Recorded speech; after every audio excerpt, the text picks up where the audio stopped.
Aujourd'hui, j'aimerais qu'on se pose une question. Qu'est-ce qui fait la légitimité d'un thérapeute? Est-ce que ce sont ses diplômes? Est-ce que ce sont les livres qu'il lit?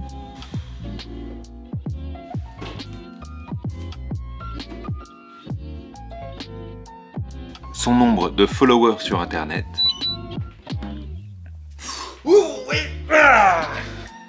Ou bien est-ce que c'est autre chose?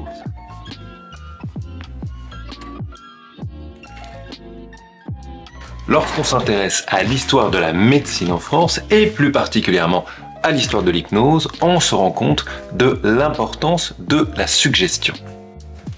La suggestion active, par exemple, qui est le fait d'utiliser certaines paroles pour créer un effet chez la personne qu'on accompagne, ça c'est un peu la grande spécialité de l'hypnose.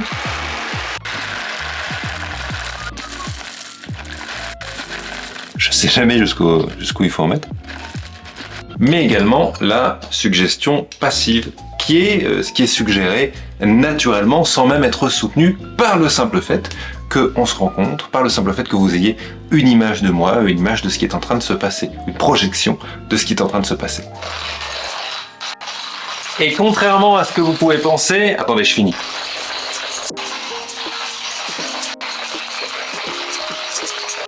C'est beaucoup plus long que ce que je me rappelais.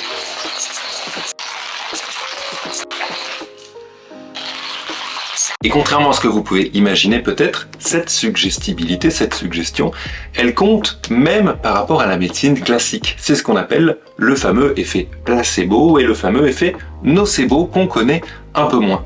L'effet placebo, c'est si je crois en la personne qui me donne le médicament ou si je crois en un médicament, eh bien les effets du médicament vont être accentués. L'effet nocebo de l'autre côté, eh bien c'est le contraire. Si je ne crois pas en la personne, si je pense que le médicament ne va pas marcher, si j'ai des mauvaises croyances à cet endroit-là, eh bien l'effet du médicament, alors qu'il est réel, va moins bien marcher. Il y a plein d'études sur ça, c'est passionnant. Et du coup, cela prouve bien qu'il n'y a pas que la technique qui compte. Il y a aussi mon rapport avec mon thérapeute. Ce que je projette sur lui, ce que je projette sur son savoir-faire, quelle que soit la technique. Et puis ce qui se crée aussi dans le rapport, dans la relation. Est-ce que, en fait, tout bêtement, j'ai confiance en lui? Et ça, c'est important. Dans ce cas, si il ne s'agit pas de la technique, qu'est-ce qui se joue ici? Sans doute la relation. Pourquoi? Parce que dans notre monde actuel, dans la plupart des cas, chez la plupart des gens, la relation, la vraie relation humaine, elle manque un peu. Donc peut-être que la première chose à faire quand on veut être un bon... Je reviens. Donc peut-être que la première chose à travailler quand on veut être un bon thérapeute, ou en tout cas quand on veut être un thérapeute entre guillemets légitime, eh ben c'est peut-être ça. Avant tout ce qu'on a vu en début de vidéo, c'est peut-être le lien, c'est peut-être la rencontre, c'est peut-être la relation dans laquelle déjà, même loin de la technique, il y a beaucoup de choses qui peuvent se passer. C'est naturel pour certains et pour d'autres, ça demande un vrai travail sur soi. Mais ce qui est sûr, c'est que à cet endroit de la relation, on n'est pas tous égaux. Parfois, il faut travailler sur soi. Parfois, il faut aller plus loin que la technique et se donner un peu de mal.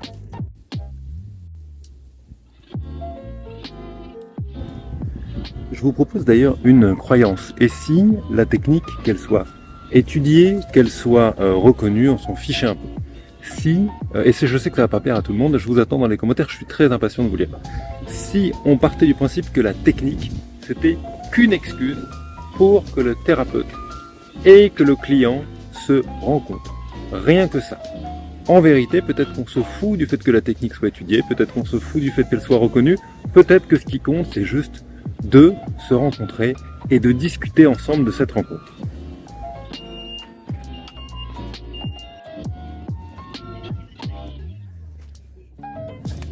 Si j'invente un nouveau type de thérapie que j'appelle la thérapie du château de sable, et on va ensemble à la plage et on fait un château de sable, il y aura déjà énormément de choses qui vont se passer, énormément de choses qui pourront se passer sous l'œil attentif du thérapeute.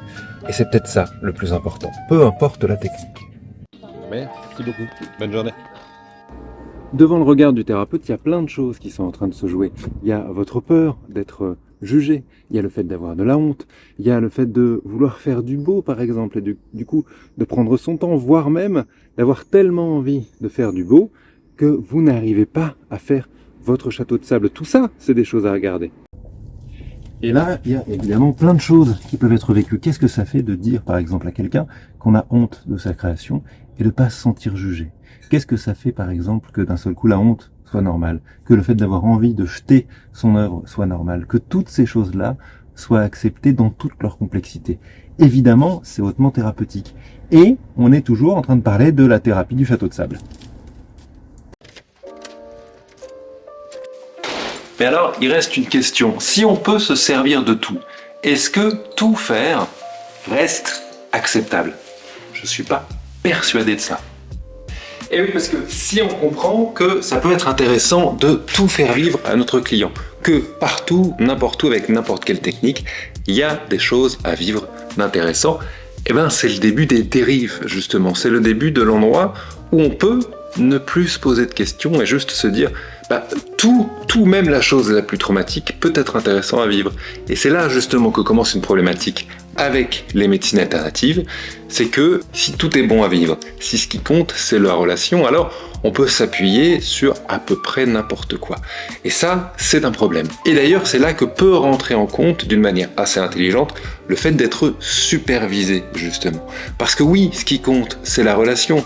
Mais la relation, déjà, il faut qu'elle soit au service de la personne qu'on accompagne. Il ne faut pas qu'elle soit à notre service à nous, au service de notre propre égocentrisme, par exemple, ou notre propre besoin d'être reconnu. Et puis aussi, la technique qu'on met en place, si on peut se dire non, finalement c'est pas très important qu'elle soit reconnue, l'important c'est qu'elle nous sert d'excuse pour se rencontrer, eh bien il y a tout de suite des techniques quand même qui, à mon avis, méritent de ne pas être mis en place.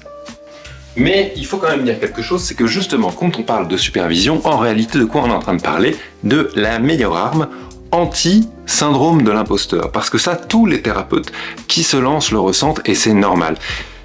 Je vais vous expliquer, j'ai chaud, il fait chaud dehors, je vais vous expliquer pourquoi c'est intéressant, pourquoi c'est normal d'avoir ce syndrome de l'imposteur quand on se lance.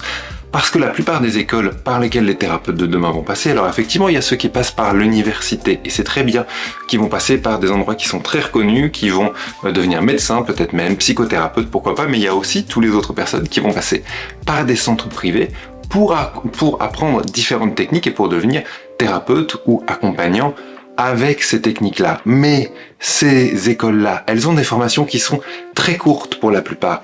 Et c'est normal parce que tout le monde n'a pas l'argent de se payer des formations de plusieurs années dans des centres privés. C'est normal, c'est comme ça fait partie du jeu. C'est difficile pour tout le monde ces dernières années. Et donc, ça crée des formations qui sont très très courtes. Donc la plupart des écoles, et c'est ok, renvoient un peu la responsabilité aux élèves en disant nous on va vous former à la technique et après c'est à vous, élèves, de prendre la décision, si vous avez envie de vous lancer, de prendre une supervision. Mais il se trouve que, et là c'est un peu plus touchy, j'ai l'impression que beaucoup d'écoles ne font pas ce travail justement d'éducation, ne font pas ce travail d'information, même au tout début d'ailleurs quand on rentre en contact avec l'école pour dire nous on va vous former à une technique, mais attention, quand vous vous lancez en tant que thérapeute, il faut évidemment se lancer avec un superviseur. Vous pouvez pas du jour au lendemain vous lancer dans l'accompagnement de quelqu'un. Quand bien même vous avez appris des techniques, vous ne savez pas encore, vous n'êtes pas totalement sûr de ce que ça vous fait à vous d'accompagner quelqu'un. Qu'est-ce que ça va être vos résonances? Et puis si demain vous croisez quelqu'un qui a vécu quelque chose de très très proche de votre histoire de vie, évidemment, ce sera à mettre au travail avec votre superviseur. Et si vous êtes tout seul, ce sera compliqué.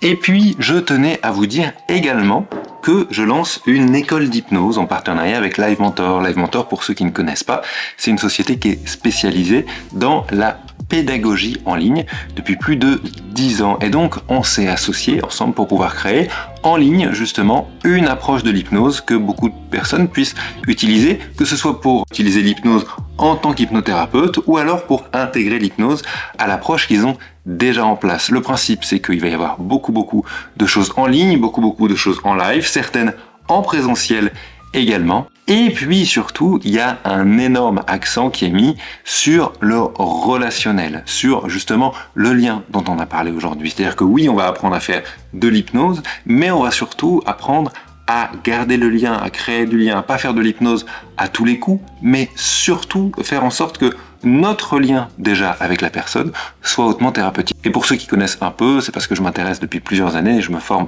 à la Gestalt, et donc c'est très empreint de cette approche gestaltiste qui est considérée plus ou moins comme la thérapie du lien. En tout cas, si vous avez envie d'apprendre l'hypnose, si juste ça vous intéresse de loin, n'hésitez pas à aller regarder la vidéo que je vous mets juste en dessous de la vidéo, parce que je vous donne déjà quelques tips pour commencer à se mettre dans le bon état d'esprit si un jour vous avez envie de vous former à l'hypnothérapie. Et puis, si vous n'avez pas du tout envie de vous former à l'hypnothérapie, eh bien, je vous invite à aller voir cette vidéo-là qui va vous aider à arrêter les ruminations ou bien, au contraire, à avoir une meilleure mémoire avec l'effet Zeigarnik. Je vous dis à très bientôt sur la chaîne.